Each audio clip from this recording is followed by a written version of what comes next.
This is why you should get your eyebrows done by a professional eyebrow artist. This is one of my clients, which I haven't seen in over a month. The first thing that I do after I clean her eyebrows, cleanse her eyebrows, is I come in with the scissors to cut the long hairs. This specific client has really, really long eyebrows, so the first thing that I like to do is trim them as much as I can because she likes them to stay in place. She doesn't like the hairs going all over, so I like to trim them as much as I can. So when she goes home and she has to maintain them, she knows what to do. Here I am making sure, brushing the hairs to make sure that I'm not trimming too much, that it still looks good.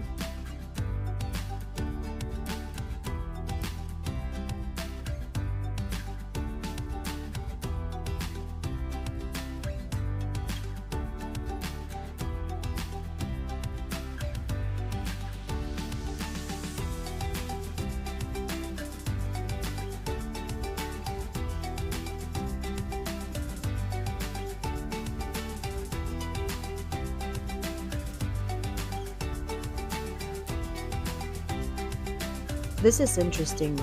Instead of using the mapping method that everybody's using, what I usually do is I use a stencil. As you can see, I put the stencil on her eyebrow, and then I use a powder, an eyebrow powder, to color in inside the eyebrows to know where I'm gonna be waxing.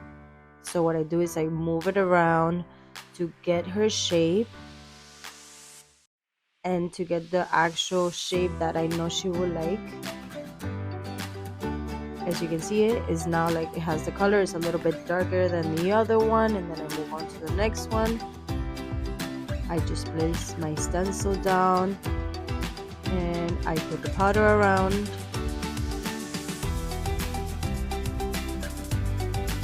Always making sure that I'm gonna keep the eyebrows thick and I'm gonna give the shape that she wants.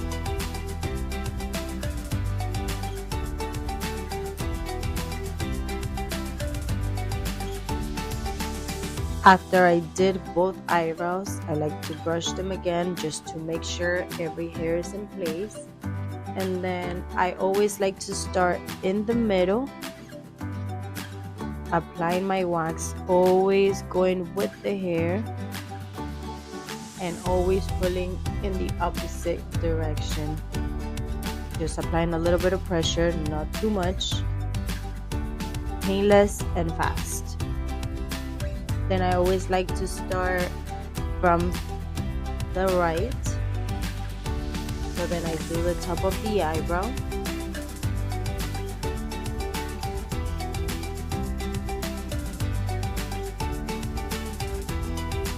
Just a little bit of pressure and then I pull. This is one of my favorite techniques. Then I continue doing the same eyebrow. Now moving on to the tail. Same thing, just a little bit of pressure and then pull out.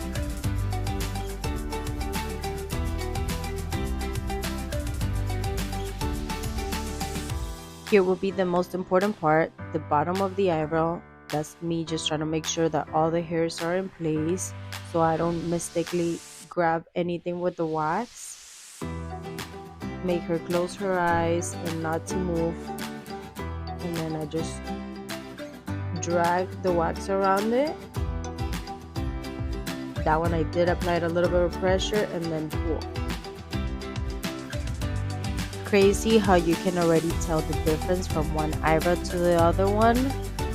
The clean look that it gives the eyebrow. And here I am coming in with the tweezers because although the wax takes almost everything out, there's always going to be a few hairs left that I always like to come back with my tweezers and just tweeze those out.